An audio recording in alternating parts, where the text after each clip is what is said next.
Hey, good morning, Good Leslie. morning. How are you doing? Good. How are you, Brendan? Good. Everything moving along well? Yes. A little hectic, but yes. Good.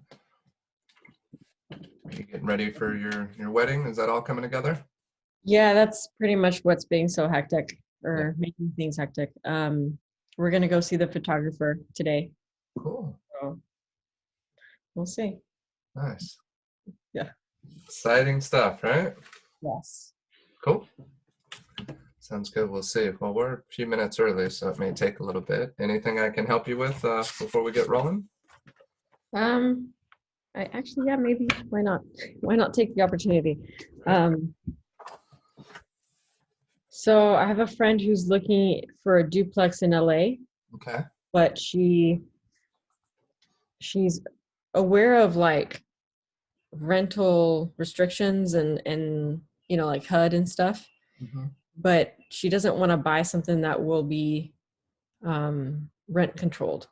Okay. Now, at that point, title will take over, right? If we're in escrow, What do you mean by that? Like, like title would be able to mention the zoning and what areas are have rent rent controlled and control or what not? areas are not, Yeah, right?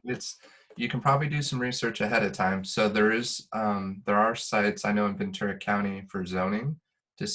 see what allows for what type of situations. Rent control, I'd probably do a little bit of research. I would talk to somebody who does a lot of business out there, escrow officer, who does a lot of Okay. business in the area and see what they recommend. Okay. Um, Trying to think of who we were referred to somebody out in the valley, I think by Jason. Harrelson. There Okay. was there was an escrow officer. So reach out to Jason when you get a chance. He works with somebody who does a lot of business in the valley, who Got seems it. to be responsive. And then you can reach out to that escrow officer, say, hey, this is my client's concern. Can you point me in the right direction of where I can research to find out what areas have rent control, which ones don't? I don't know if everything in LA has rent control, and there is a possibility of that. For whatever reason, I remember hearing that somewhere, Okay.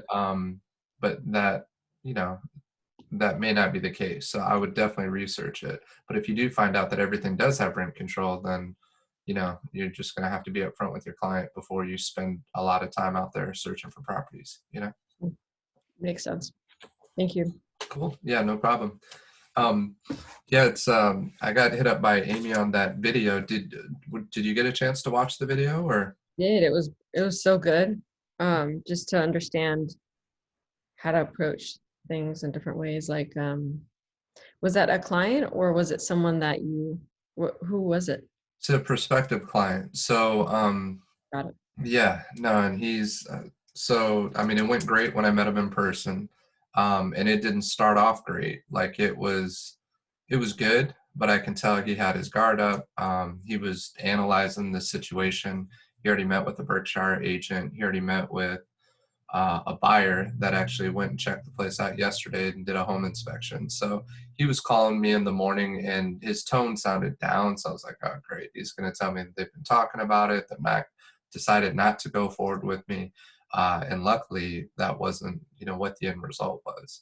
So then I assumed it was just on commission. And being that the wife actually worked with my mom like 15 years ago, and Okay. between us, I do it for free just to make sure they don't make the wrong decision, and guide them in the right direction. So it wasn't about commission, but even when I tried to flex on the commission, he was like, look, business is business, it's 5%. And I'm like, I'm not going to argue with that. It's like, yeah, you're right, business is business. Mhm. But I know that that also creates the hurdle, because these buyers want to pay 900 with no commissions, basically like a FISBO, right? So it's challenging. So Right. um yeah, but no, I don't know if I got the recording with Russ on it. And we had a great session with Russ. And I thought I paused it and then hit play on the record, but when I did that, that may have been the only thing that got recorded. So we'll see. I got to spend a little bit more time to try to research, see if I can find it. But Okay.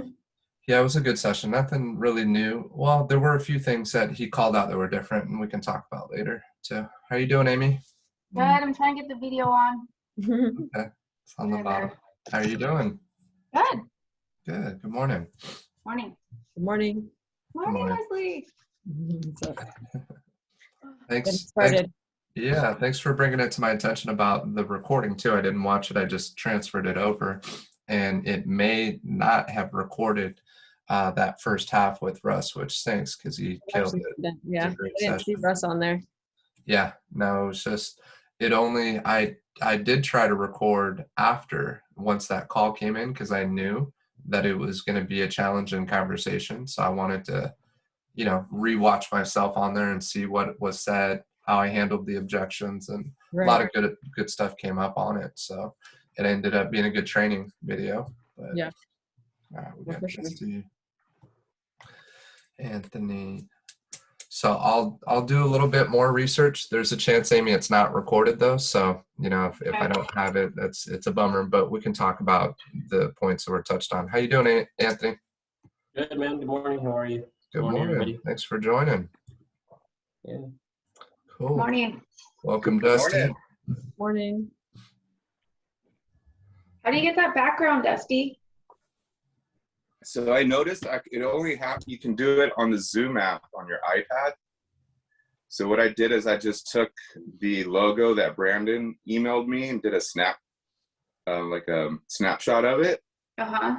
And so it saves in your pictures. So on the Zoom app, it allows you to pick from your photos to have any background from your photos. So you can change it up and have like when I did it with friends, I had a picture of like the beach and when I was in Maui. Oh, nice. Yeah. So you could change it out. I need to figure that out. I have a plain wall. Boring. Morning, Danny. I got you muted, bud. Let's see if we can unmute you. Good morning, Yvette. Morning. How's everybody doing today? Great. Wonderful. Good morning. Busy. Good. So busy. It is busy. That's good. It's good to be busy, right? I know. Yeah. So yeah, before we get going, first, thanks for all hopping on. Got 45 minutes today, our true 45 minutes. And at 11 o'clock, I got to run up the street to Centennial for an inspection. So I got to, do a hard stop at 10:45, but thanks for all joining. Last time we did the pre-qual script and we got to watch the video. If you weren't able to catch it, definitely go through that, check it out, just to kind of get an idea of what our trained professional does when they practice the scripts, when they internalize it, and how they approach the listing presentation. That pre-qual is probably the most important part of the presentation, or say it's about 75 to 90% of the importance of the entire process. So you definitely want to master the pre-qual. And if anybody has questions about what that script is, you can find all the scripts on MikeFerry.com. So it's the pre-qual listing script. It should be one, and there's a couple of them, but the first one is towards a regular sale, just traditional sale, not a for sale by owner. There's another script that's more geared towards for sale by owners. But what was interesting is I just had the experience this weekend, and a lot of that stuff came into play. And the guy even looked at, okay, well, what if I did one of those? He called it a FOBs, or he was trying to say FISBO. He's like, what's the FOB?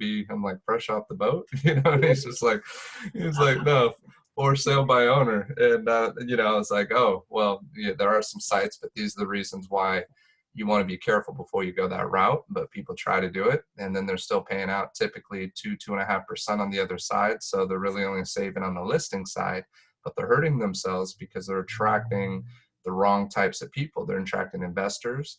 Everybody who looks at a FISBO knows that they're not paying out commission, so they're already discounting 45 off. This is a $900,000 listing, $950. So they're going to discount 45,000 off the price, right? So anyways, there's ways to handle those objections. So for today, if you guys are open to it, I'd like to go over the listing presentation, because I realized that as much as I've practiced it and taught it, I still felt rusty in certain areas, and there's definitely areas to practice and strengthen. So I'd like kind of a collaboration as a group, just as much as you guys want to collaborate. Gonna ask questions and then go through it, and then I'll give an overview of what the presentation should look like. Sound good? Yeah. All right, everybody awake? We got our coffee today, or do we need to do a self-confidence formula? We can do it. I got it pulled up on the screen. So, I like doing my chanting and beating my chest, right? You guys ready? All right, so we're gonna do it then. right. Let's go. I didn't get any objections to it, like, oh man, so this will be the way we memorize it anyways. Let me try to see if I can get the zoom so it fits. So it says fit width or page. Let's see. I think page. Is that too small for everybody? Yeah. This is Okay. fine. I think fit with. There we go. I think that'd be good enough. Is that good? Yep. You guys see it? Mm-hmm. All right, we won't have to stand on this one. Let's say it loud, and you guys probably want to mute yourselves because we'll start getting a lot of feedback. So all you got to do is make it look like you're saying it loud and proud, okay? You guys ready? All right.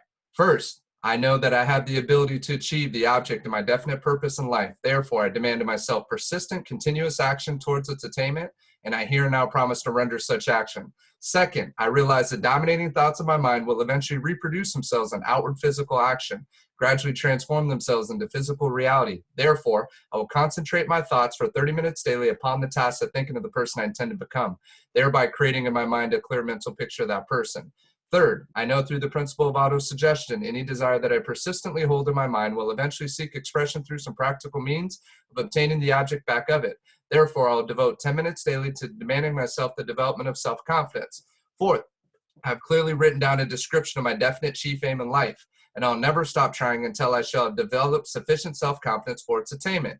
Fifth, I fully realize that no wealth or position can long endure unless built upon truth and justice. Therefore, I'll engage in no transaction which does not benefit all whom it affects. I'll succeed by attracting to myself the forces I wish to use and the cooperation of other people. I'll induce others to serve me because of my willingness to serve others. I'll eliminate hatred, envy, jealousy, selfishness, and cynicism by developing a love for all humanity because I know that a negative attitude towards others can never bring me success. I will cause others to believe in me because I'll believe in them and in myself. I will sign my name to this formula, commit it to memory, and repeat it aloud once a day with full faith that it will gradually influence my thoughts and actions so that I'll become a self-reliant and successful person. Hoorah.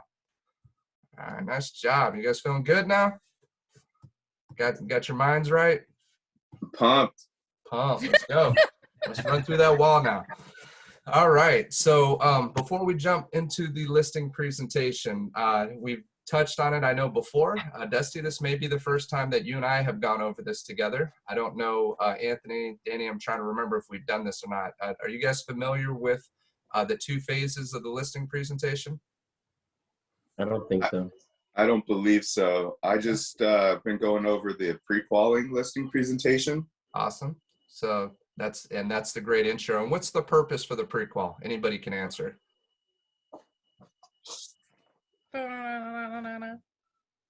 Yvette, you got it? No, that's why I made a weird noise. You've heard this plenty of times, Yvette. What? I said you've heard this plenty of times. What's the purpose of the pre-qual? Well, to make sure that like they really want to sell, like if they're ready to figure out if they're in the gathering information phases or if they're active and ready to go. There you go. See, that was from Russ's training yesterday. So we know you were listening yesterday at least, right? So that's discovery, right? We're doing discovery. And the key to sales, That's the word.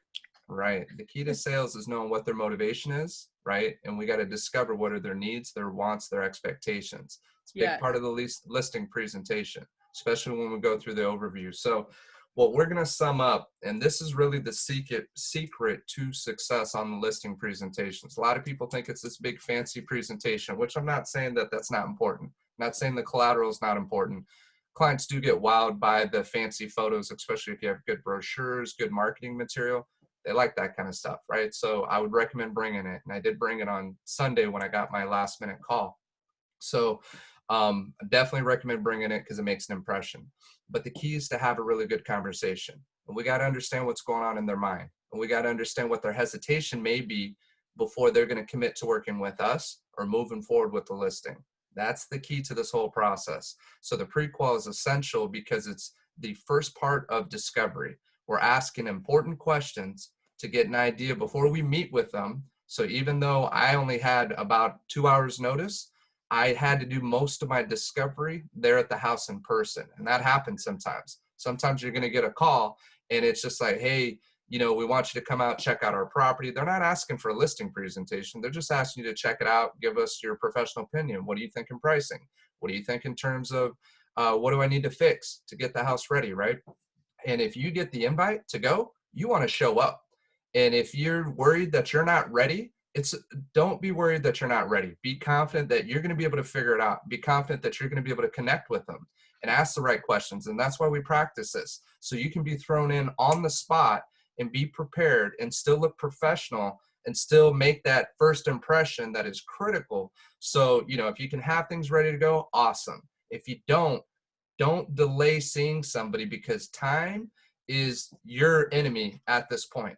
And the reason why I say that is when I met with these guys on Sunday, they already met with the Berkshire, I shouldn't say the company, but anyways, a competitor's company, right?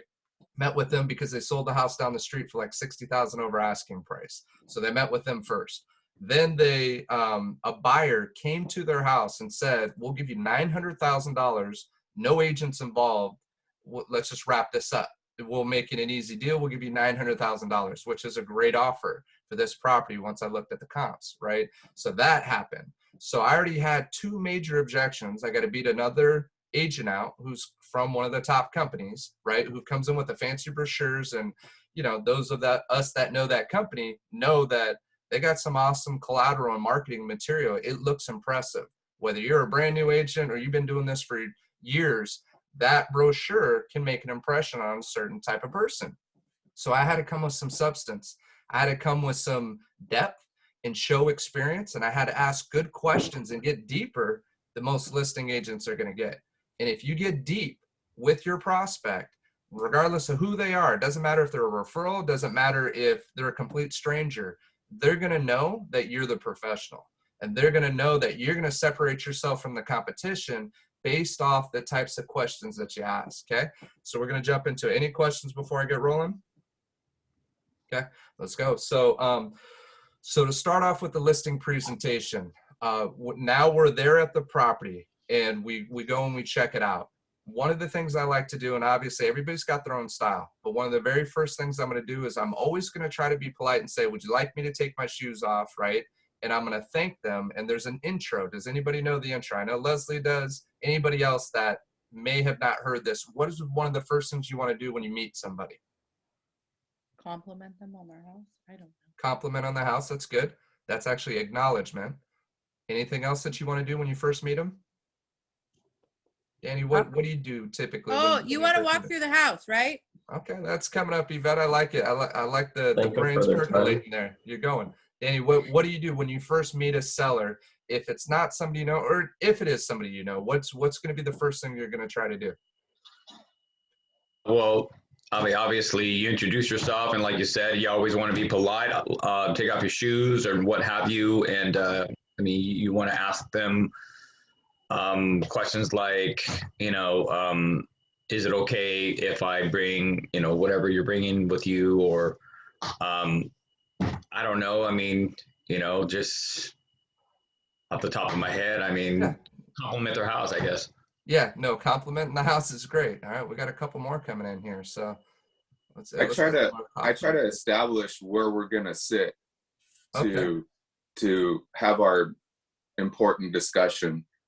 So in a sense of like, obviously come in and do all the things that, complimenting them, and then also, okay, where are we going to have our conversation so I could put my stuff down, right? And then that's when you ask, and then do you mind if I, can we go ahead and take the tour so I could take some notes, and then we can come back to the table or wherever, and then have our discussion. That's great. And you're already setting up where you want to get to have that conversation, right?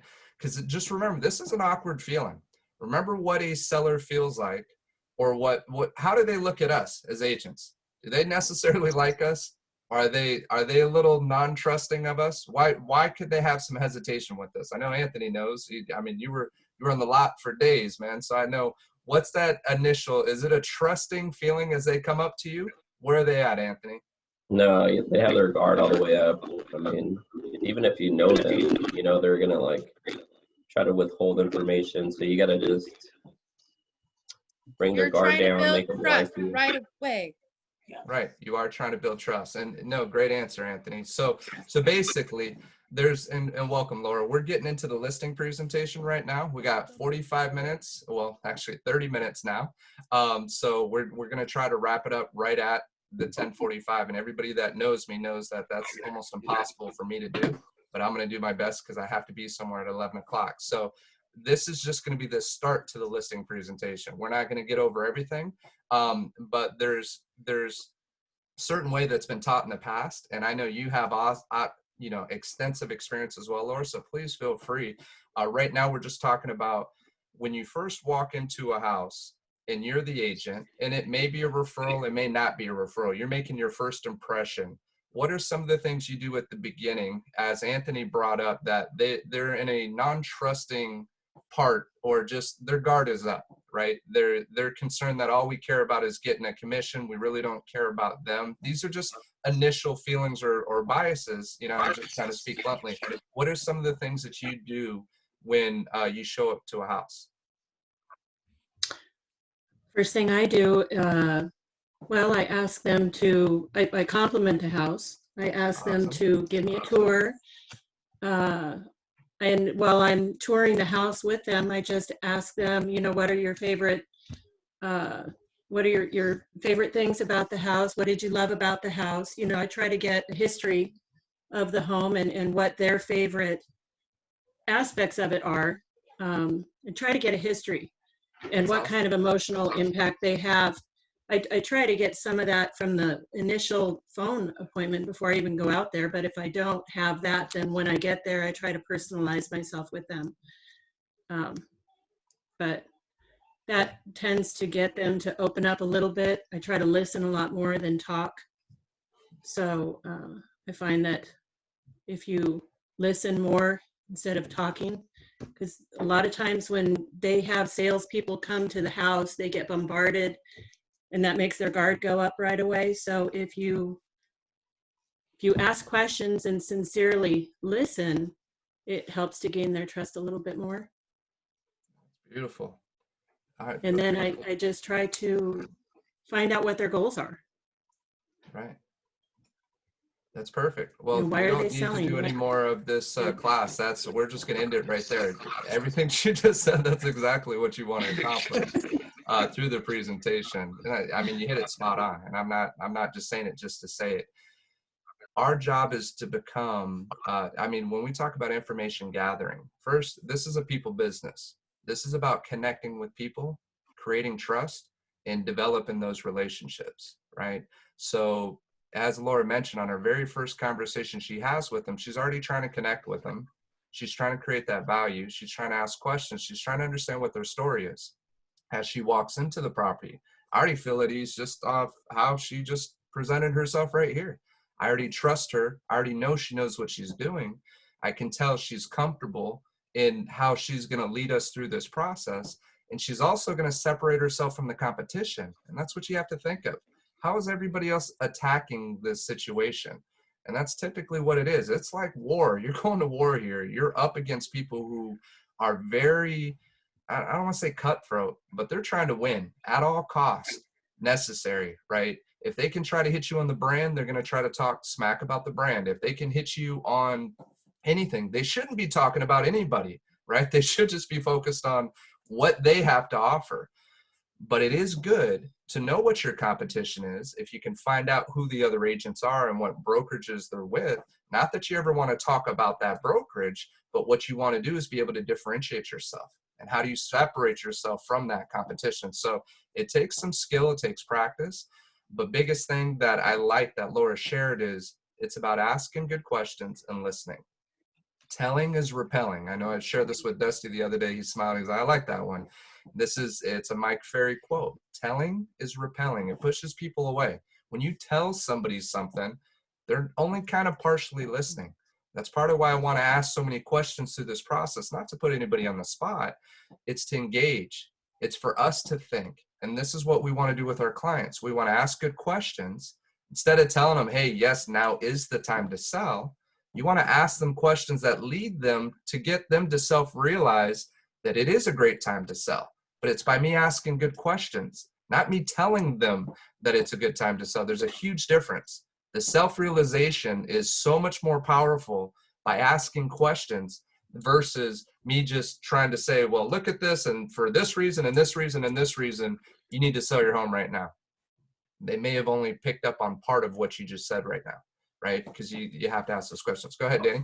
Brandon, you know, the one thing that I've always really helped me in the past, when you find a seller or a client that's a little apprehensive or it feels a little uncomfortable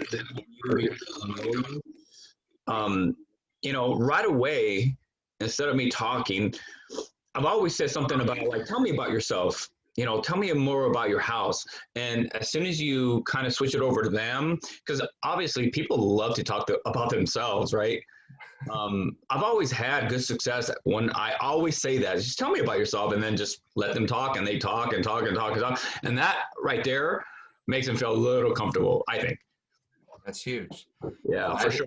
I didn't realize that actually when I was brought into the business, and Laura, I know she remembers when I first came into the business over at Paradise Estates with my parents. We had a binder listing presentation. You started from the beginning, went to the end, right?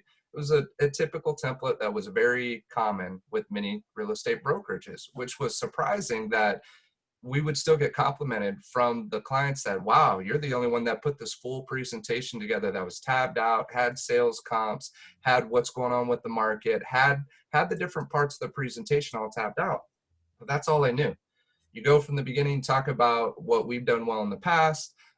This is what's going on with pricing, and we go through it. And it was a long process. It was a lot of talking. I mean, it was an hour to 2 hours to go through the whole thing, and they had to sit through that and listen to everything.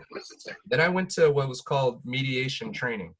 Mediation training is about being a neutral third party and asking questions and facilitating. And as much as we like to solve problems, you hear issue, it's like, oh, I can fix it. This is the solution. You can't. You got to ask questions and get the parties to figure it out. And they hate each other. It's a dispute. It's something happened that pissed them off, and they're not talking. So now you're trying to talk to two people or two parties or more than two parties. Sometimes you had attorneys involved. It was the best learning experience possible. And what it helped me with the listing presentation is the very next call I got, it was a referral from somebody. I walk into the house, have my presentation ready. I had it on the side, so I still have my printout, right? And then I had my listing agreement, and I had some things, and I put it on the side of the table and did what Dusty said. I started off, and just so you guys know, the answer to the structure of it is you start with what's called a TAP: thank, acknowledge, and promise. The acknowledge is what most people said: you have a beautiful house, right? Thank is showing gratitude. You always want to come from a place of gratitude. Thank you for your time today, right? Even if the house is a disaster, thank you for making the time to meet with me. Thank you for allowing me the opportunity to come into your home, right? And you don't have to lie in the sense of, oh, your house is gorgeous, when you really don't feel that, right? But you know this is a personal thing for them. So you want to acknowledge how stressful this is. And you understand this is uncomfortable. And maybe they're a little embarrassed in the way their house looks, right? So this is all about creating that trust. Then you want to promise them something. The promise is key, and I never used to do this. But the promise is, it could be, I promise you that after today, you're going to have a better understanding of what it takes to sell your house in this market. Or I promise you that if you decide to list with me, I will get you the most money for the sale of your home. Or whatever that promise is, right? It doesn't have to be over the top. It just needs to show that you're going to make a promise to give them a great experience for the time that they're giving you. Just imagine if you thoughtfully know that you're executing the thank, acknowledge, and promise before you start everything, that guard starts coming down a little bit. And if it doesn't, then you got to slow it down before you jump into the presentation, right? Don't just start rattling off and jumping into it, because you can tell and you can sense if the trust is there or not, or if it's awkward. If it's awkward, you could even call it that and say, you know, I know this is a very stressful thing to do, to think about selling your house, and you don't know me from the next person. And I just thank you for the time and the opportunity to allow me to present what we do for our clients, right? And if everything makes sense at the end of this, hopefully we'll be working together. But if it doesn't, I just appreciate you giving me the opportunity to come here and share what we do to take care of our clients. Sound good? All right, let's get going, right? So that tap is how you start it. That's your intro. So, Brandon, real Yes, quick, sir. it's thank, acknowledge, and promise, right? Correct. Thank. Acknowledge is acknowledging them, or it's acknowledging their property, right? You have a beautiful home. Wow, it's obvious you've taken much pride, and you show true pride of home ownership. I could tell as soon as I drove up to the house that you take a lot of pride in this house. Already they're appreciating it. Now, if you did like what Laura said and made that call before you set the appointment and you asked a bunch of questions, which is the pre-qual, and they said, hey, we need to be in San Diego by June for our daughter's graduation or our granddaughter's graduation, or whatever the case is, you want to acknowledge that. That's your acknowledgement. So thank you for your time today, right? I know that you need to be in San Diego by June. My promise to you is I'm going to show you our game plan of what we can do to guarantee that you're going to be at your home in June in San Diego to make sure that you see your granddaughter's graduation. Sound good? Wonderful. Let's get started. Okay. And then the next thing I'm going to do when I start talking about mediation, where the light bulb went off for me, this is before I learned any Mike Ferry, any of this stuff. The light bulb went off. I did exactly what I know a few of you mentioned. Danny mentioned it. Dusty mentioned it. She asked me to sit at the table. I went straight to the table. This was the quickest listing presentation I've ever given, which it sounds like impossible, right? But it's a true statement. So I go in there and I said, look, I put this together. I put this presentation together so she can see it, but I pushed it aside. And I said, before we get going, had my journal right out in front. Do you mind telling me a little bit about yourself, right? Share with me a little bit about yourself and why we're here today. That's it. That's all you have to start with. And she started opening up, and it gets emotional quick. And she says, well, I'm here because my daughter has stage 4 cancer. And instantly emotions are hitting, and I'm welling up as she's telling me this, right?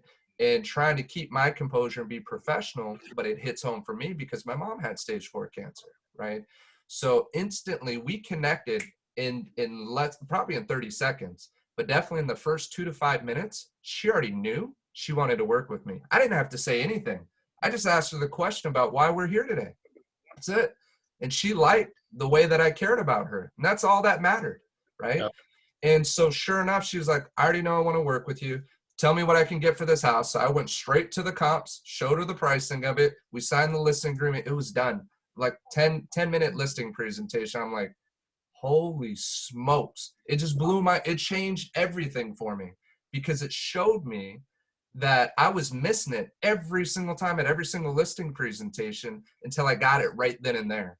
And the key was about connecting and asking a question, just listening, sitting back and taking notes. And they'll tell you, they want you to hear, but most of us don't ask and we don't listen.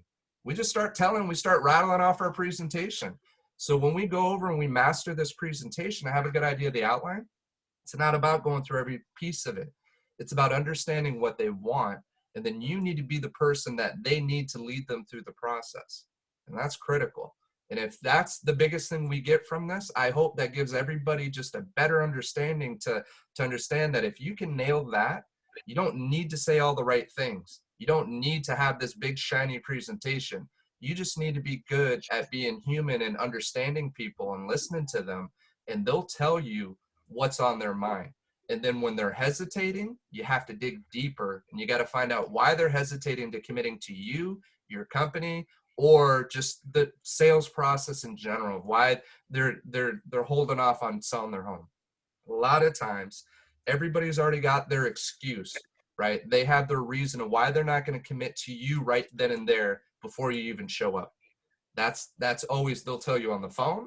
They'll tell you when you get there in person. They'll say, hey, look, we're just, we're not ready to sell right now. I want to be very clear. I don't want you to think that we're trying to sell. And the second, I had one guy, when I pulled my journal out, started taking it, he's like, wait, I told you, we're not going to sell right now. I'm just like, you don't know me. I take notes on everything, right? And that's how I just shared. I said, I won't forget. And he's like, oh, young whippersnapper like you, what do you mean you won't forget? I said, I'll forget. I need to write this down. Is it okay if I take some notes as we do this? And I always ask for permission. That's another thing. I ask for permission. Do I, take my shoes off? Is it okay if I take notes? I'm always asking before I just do anything. And that's creating the trust as well, because I'm involving them and I'm engaging them. And that's also another thing. You get a husband-wife situation. You need to make sure that You don't make anybody wrong, and you make everybody valued, and you have to listen to both sides, even though one person typically is going to dominate the conversation. Okay, so we're getting close. It's already 10:30. Anything anybody else wants to add before I jump into kind of giving the overview of the 2 phases, and then it starts getting a little more technical? Nope. You guys ready? Okay. So I got the board behind me. I don't know if we're going to be able to see it, but I'm going to try my best with it. So before we get going, 2 phases. What could I be talking about with the 2 phases of the listing presentation? And I'm talking about, we're already there at the presentation. There's certain things that need to happen. First of all, what are the questions that every seller wants to know? What does every seller want to know when you come to their house? What are the main things that they're asking? Go ahead and start rattling off. How much can you sell my house for? How much can you sell the house for? So I heard price by Amy and Danny. What else? Commission. Commission. What are you going to charge commission? What else? How fast? How are you going to How are you going to market it? Mhm. Okay. You see the board here, so we'll start. I'm going to do phase 1, phase 2. So I heard commission, I heard price, so money both times, and how to market. Anything else? Any other questions sellers have? What makes you different than Help You Sell or Computer? Help you sell or computer. I got asked that this morning. Okay. That's good. What makes you different? So what makes us different? And that's actually, I'm glad you brought that up, because this is part of how you separate yourself from the competition. Why can't you just hire any agent? And why should we pay these enormous commissions to any one of us? Why shouldn't we just go the cheapest route possible, especially in a low inventory market like this, and only pay 1 commission? Why should we pay 2 commissions? Go ahead, Leslie. Because sorry, some of the companies that charge 2%, 1%, it's more of a numbers game for them, versus making it personal and making sure that all their needs and wants are met, and of course, if you approach it from a standpoint of, I really care about you and it's not about the money, that can make a difference between a large company that just sells. So nice job. And what you want to do is, you're going to talk about, there's different business models. And what Leslie just hit on right there is true, that there is a business model to discount fees to attract sellers, because everybody wants to save money. And what you have to be able to show, and this is called the level shift, and this was brought up with Russ yesterday when we did the internet lead stuff. So basically, what a level shift is if somebody asks about commission and they're trying to get you to cut down on commission, this is how you handle the commission objection. You have to shift their focus from the expense of what they're paying you to the benefit of what they're going to get when they hire you. So the way you do it, because we always, when they say repeat and affirm or mirror what you're doing, and you're trying to create trust with that. If just somebody asked me, what will you do it for commission, or will you cut your commission down to a certain percentage, right? And I'm trying to respond, what I'm going to say is, so what you're telling me, that you making the most money from the sale of this home is very important to you. Is that correct? Do you see what I did there? When they asked me to cut my commission, do you see how I shift it to the benefit? It's the same thing. We're talking about money. They want to walk away with as much money as possible. That's why they're asking me about commission. So they're not going to say no to that answer, right? So what you're telling me is you want to walk away with as much money as possible from the sale of your home. Is that correct? Yes. Awesome. Well, let me show you how you're going to make more money working with me, by the way, and I'll show you the stats. I'll show you everything we've done for our past clients and how they've made more money working with me versus my competition. You ready to go? Let's go. That'll be a part of the presentation. So what I did is, I didn't commit to cutting my commission. I showed them that they're going to make more money working with me, and let me show you through the presentation. Now, if they're stuck on, are you going to do it for less than the standard? Then what I'll tell them is, I'll work with you. Commissions are negotiable. I'll work with you, and I promise you, the money, the commissions, isn't going to keep us from working together, okay? And that's usually all they need to hear. Okay, you're going to be flexible with me, right? There was a police officer asked me, hey, we're going to list 2 houses and purchase $1 million property. Are you going to work with us on commissions? Yep. I'll work with you. Absolutely. Okay. No further questions. Let's go check these properties out. And we went. There was nothing else asked about, okay, what will you do it for? What are you going to do? Part of them is embarrassed to try to chop you down in terms of commission. They just want to know you're going to be willing to work with them. So what you have to do is you have to level shift from, instead of saying, oh, well, what's the competition offering? Because you're going to hear, and that's what I heard just yesterday or the other day, oh, one friend's going to do it for 1.5%. Well, now how am I going to create value over the 1.5%? And the problem is, this is why you want to know phase 1, phase 2. We don't talk about commission until the end of the presentation. We don't talk about price or commission until we've created the value that they want to work with us, okay? And that gets into asking questions up front. So that's why I separated into 2 phases. You got phase 1, phase 2, and just remember, money, just price and paperwork, and then it's market. So MPP, it says market, price, and paperwork is going to be phase 2. Phase 1, we already talked about the tap is your intro. Then you're going to have, some people call it a map, but I just say blueprint. It's just easy to remember, tap, map, but let's just put blueprint. It's going to be 4 things here. Okay. And then we're going to get into market, price, and paperwork. Okay. That's your gist of your outline right there. Okay. So for the blueprint, I'll just give you a quick example. So first, we're going to talk about what your needs are, what your wants are, and your expectations. Our expectations of our agent on our client, as well as your expectations in the agent that you're looking to hire and work with. Okay. So that's the first part of what I'm going to talk about. Number 1, needs, wants, expectations. Then we're going to talk about our plan of action. Your plan of action, if you haven't done it already, that's going to be what you do to get homes sold, right? This is where you're separating yourself from the competition. Most people, and this is a joke you can throw out there with clients, most people think when they're just hitting you on commissions and they're like, any agent can sell my house right now. It really doesn't matter who I hire. Anybody can do it. So why am I going to pay $20,000 when I can pay 5 or 10, right? And it's really not 5 or 10 because they're still paying the selling office side. So you got to get them to understand that. That's part of the commission story, getting them to realize, even if you do for sale by owner, not only are you hurting yourself there, but you're still likely going to pay 2.5% commission, right? So if you're already paying 2.5% commission, you're just hurting yourself because that other side has a professional. You're doing this on your own.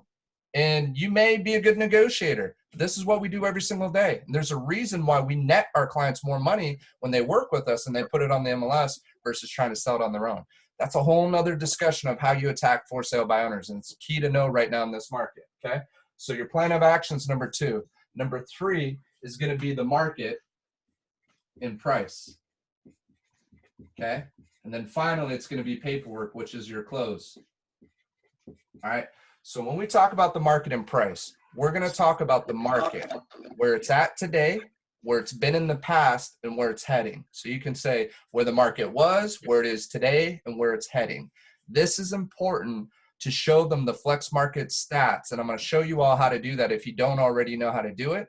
So you can look at absorption rates that shows how low the inventory is. You're going to show the average days on market to show them how short the days on market are. You're not just going to say it's a hot time to sell. You're going to show them the numbers because our competition isn't going to show them the numbers. They're not. I have not shown up to a presentation where I've gone over the market summary, the flex market summary, where they're like, oh yeah, another agent showed me that. Every single time they're like, wow, this is the stuff that I can't get online from Zillow. This is the stuff only you agents get. And that's why we pay you so much money, because you have this inside knowledge that's going to help us make sure we make as much money as possible. This is how you're separating yourself from the competition. Okay. So you got to be able to talk about the market. Then with pricing based on the market, we have to be able to show, and the price is by going over the comps. But we're in a different market now than just a comp sale traditional way of selling real estate. And what I mean by that is, if you look at comps and you pull anything up more than 3 months ago, those comps are not going to be accurate of what's happening in the last 2 to 3 months.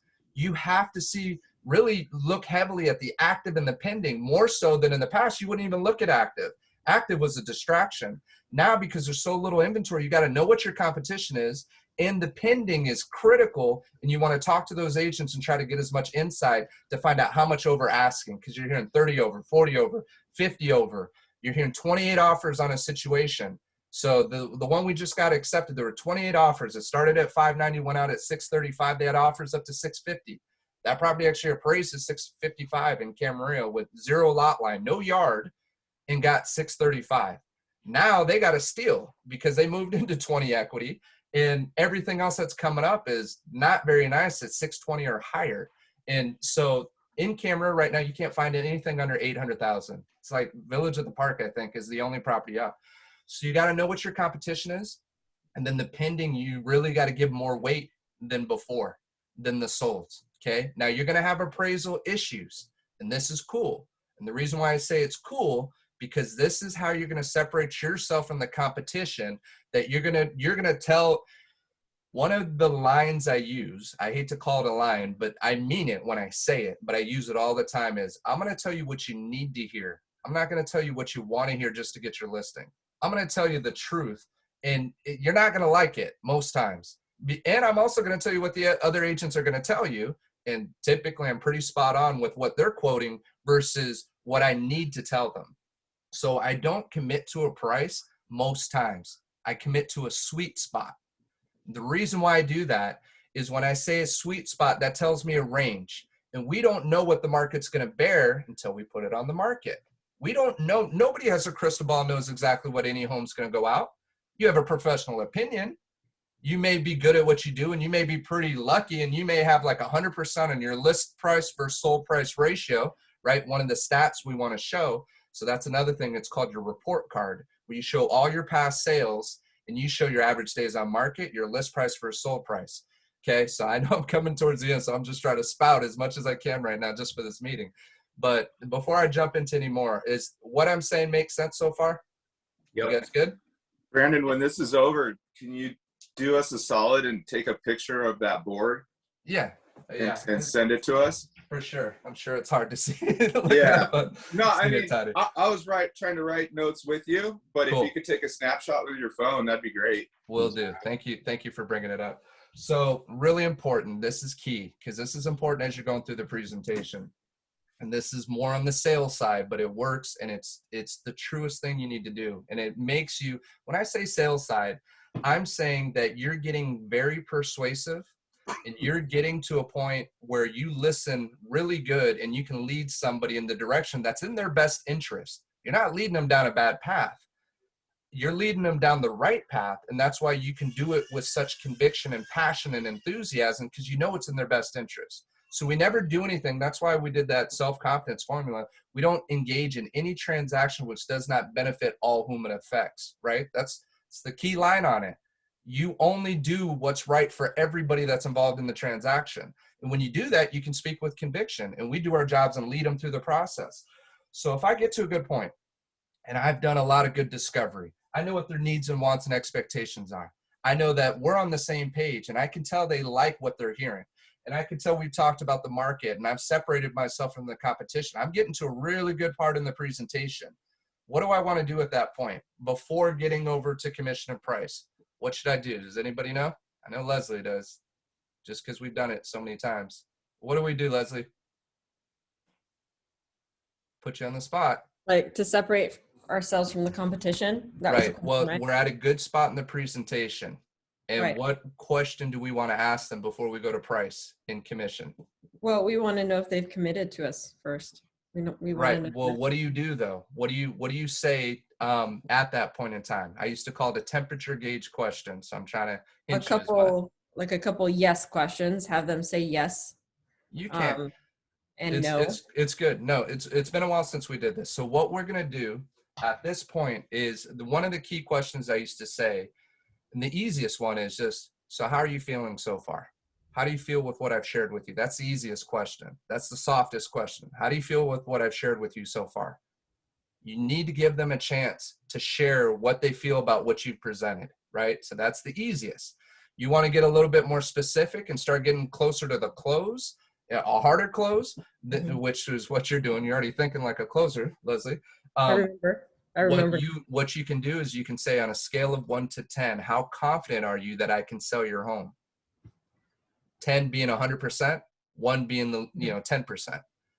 And when you ask that question, this is a hard question to ask. Most people are afraid to hear what the answer is. You can't be afraid, because what it does is most people aren't going to give you a 10. If they give you a 10, it's like, all right, let's take care of the paperwork. Then all we got to do is come up with the price together, and then we'll take care of some paperwork, and your commission's already pre-filled. So you're just going through that, right? And always start your commission, if you haven't done this before, at 6% in your listing agreement. Have it typed out at 6, because then you can cross it out, and I love seeing you cross it out. And you're starting at a 6 point instead of starting at 5, where many people who know the standard is 5, or what's customary is 5, 2.5, 2.5. If you're starting from 5, you start chopping it down really quick, where you can show them a bigger savings at 6. I learned this actually from Troop. It was Danielle's training class. I'm trying to remember the guy's name now.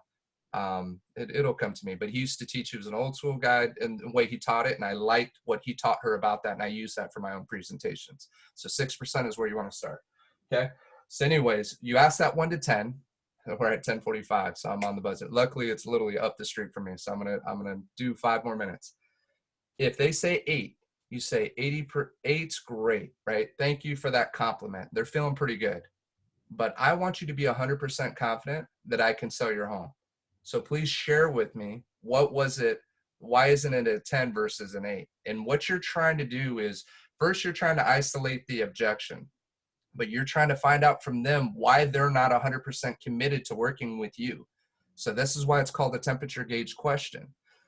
And they could say, well, I like everything I've heard, but I don't know what you charge commission, and I don't know what price you think we can sell our home at. But if that all makes sense, and that'll be the next question I ask them. Well, if price makes sense and commission makes sense, are you confident I can sell your home, right? Because that's the biggest thing we need to know is, do you feel that I have the ability to sell your property? If they say yes to that, you're good.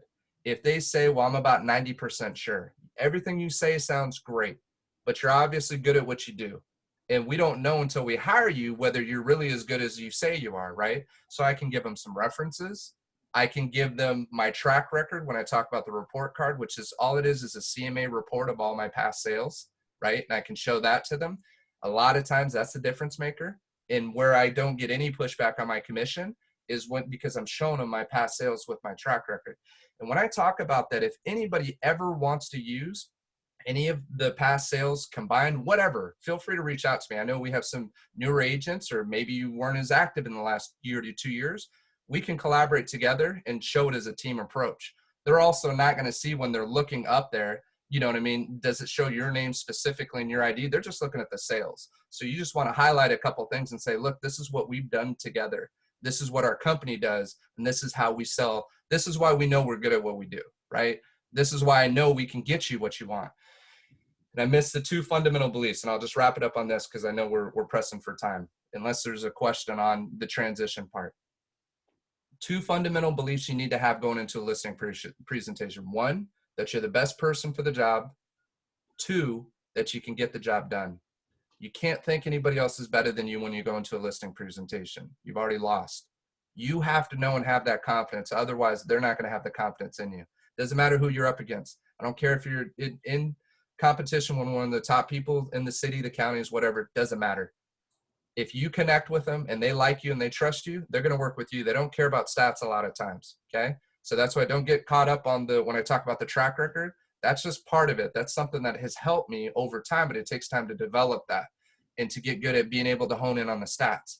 Because then you can show average days on market is 40 for the city. My average days is 2 weeks, right? And if you can show that, that shows the value, because they know that you know what you're doing. So there's ways you can separate yourself there. Does that make sense on the temperature gauge? So you want to do that before you move over to price. Even the market, I'll typically talk about market though, just being up real with you. I typically talk about market before I get to the temperature gauge question, because I feel I develop my value by talking about the market. And then we get into the price. And then we'll work on showing how you go through the price together with them based on comps. And there's some of the things I've done in the past, just real quick tips, is I'll pull 3 expireds or canceleds, especially when we were having a lot of them. And the reason why I do that is I want to show them what not to do when a property was overpriced, bad photos, went the wrong route, offered too little commission. And I'm going to highlight the commission on there so they see it, because you have to be good at telling the commission story. It's the commission argument, the commission persuasion, whatever you want to call it. You got to be good at painting that picture. Otherwise, they don't see the value of why they want to pay commission. Okay. So we got to wrap it up now. I'm sorry. Any other questions? Are we good? Yeah, we're good. Cool. Was that a decent intro to the presentation? It's great. All right, guys. Yeah, thank you. Thank you all for your Thank time. Yeah, we're going to just keep building on this. So next Tuesday, we'll do it again. And then Friday's Think and Grow Rich for any of you that want to join that. We're on chapter 6, I believe. And even if you're not caught up, feel free to hop in. My dad's actually starting to read the book for the first time, so it's pretty cool. So yeah, so we'll see you on Friday at 9 for anybody that wants to be there. But just thank you all for your time and being on this. I hope this was helpful. It just gets the wheels going. Okay? Thank you, Brandon. Definitely. All right, guys. Good day, everybody. Have a blessed day. We'll Bye, talk to you guys. soon. Take care. Hi, guys. Bye-bye. Thank you.